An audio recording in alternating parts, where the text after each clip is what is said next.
আসসালামু আলাইকুম সুপ্রিয় দর্শক, আমরা জানি মাদ্রাসাগুলোতে ভর্তি কার্যক্রম সম্পন্ন হওয়ার পর অথবা ফলাফল প্রকাশের পর আমরা প্রত্যেক মাদ্রাসাতেই নতুন করে ছাত্রদের হাজিরা দেওয়ার জন্য ম্যানুয়ালি যে হাজিরা নেই সে হাজিরার জন্য আমরা কিন্তু হাজিরা খাতা রেডি করি। ওই হাজিরা খাতা রেডি করার জন্য আমরা কিন্তু প্রত্যেকটা ছাত্রের নাম আমরা আস্তে আস্তে করে লিখে থাকি।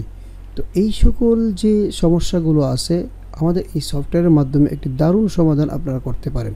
এই হাজিরা খাতা তৈরি করার জন্য হাতে কষ্ট করে না লিখে অটোমেটিকলি আমাদের এই সফটওয়্যার থেকে বের করতে পারেন। হাজিরা খাতা দুইভাবে বের করা যায়, দুইটি সিস্টেমে।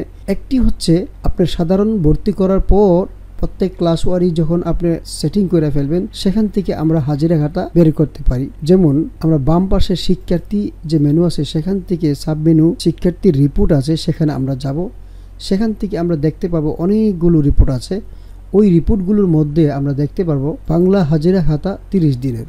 এটা তো সাধারণ পুরাতন নিয়ম যে হাজিরা খাতাগুলো আমাদের আগের সিস্টেমে বহুত আগে প্রিন্ট করা হতো, অর্থাৎ একজন শিক্ষক একটি পাতা সকল শিক্ষার্থীর নাম থাকতো 30 দিনের।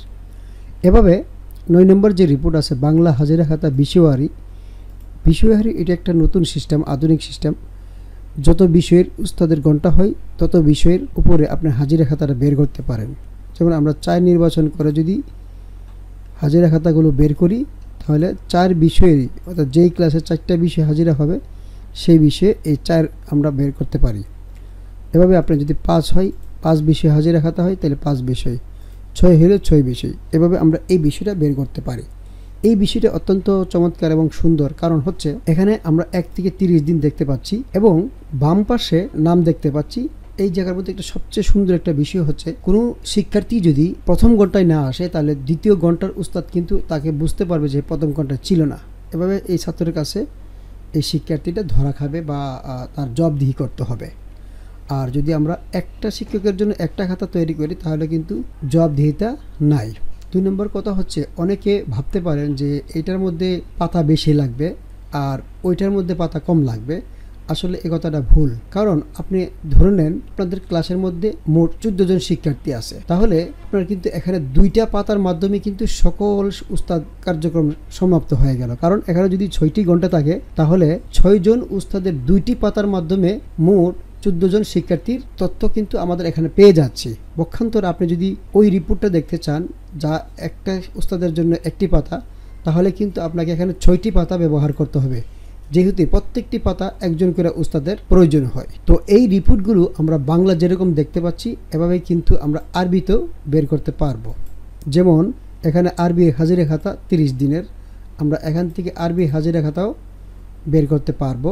আবার বিষয়ওয়ারিও আরবি হাজিরা খাতা রয়েছে, সেখান থেকে বিষয়ওয়ারি হাজিরা খাতাও বের করা সম্ভব। 2 নম্বর যে সিস্টেম আছে সেটা হলো ফলাফল অনুসারে হাজিরা খাতা। মানে কোনো শিক্ষার্থী যদি ভালো নাম্বার করে সে উপরে থাকবে, এরপরে যে শিক্ষার্থী আছে সে দিতে হবে প্রাপ্ত নাম্বার সিরিয়াল অনুসারে হাজিরা খাতা।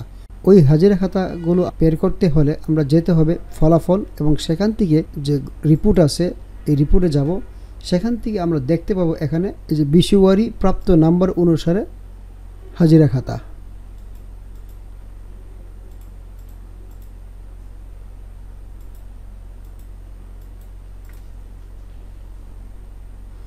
আমরা এখান থেকে কিন্তু বিষয়ওয়ারি প্রাপ্ত হাজিরা খাতা দেখতে পাচ্ছি। এইভাবে আমাদের যে কার্যক্রমগুলো আছে সফটওয়্যারের মাধ্যমে আমাদের সকল কার্যক্রমগুলো অত্যন্ত সুন্দর এবং খুব সহজে করা যায়। আশা করি আর আপনারা কষ্ট করে এই খাতার মধ্যে না লিখে আপনাদের সফটওয়্যার থেকে প্রিন্ট আউট করে আপনারা এটাকে ব্যবহার করতে পারেন। অনেকে প্রশ্ন করতে পারেন সফটওয়্যার থেকে প্রিন্ট আউট করার পরে যদি পিন মারে দেওয়া হয় তাহলে ছাত্ররা এই কাগজগুলো নষ্ট করে ফেলবে। আপনি যদি প্রত্যেকটি বিষয় চিন্তা করেন এবং বুদ্ধি খাটান তাহলে আল্লাহ তাআলা সেই বুদ্ধির সাথে সাথে আপনাকে কিন্তু সেই রাস্তা খুলে দিবেন। আপনি ওই রিপোর্টগুলোকে প্রিন্ট আউট করে এই ধরনের প্লাস্টিকের পাঞ্চিং যে কাগজ পাওয়া যায় ফোল্ডিং কাগজ, এই কাগজগুলোর মধ্যে কিন্তু আপনারা পাঞ্চ করে প্রত্যেকটা ক্লাসে একটি করে দিয়ে দিতে পারেন। তাহলে ওই যে সমস্যা ধুলাবালি এবং ময়লা এবং নষ্ট হওয়ার থেকে আশা করি হেফাজত থাকবে ইনশাআল্লাহ।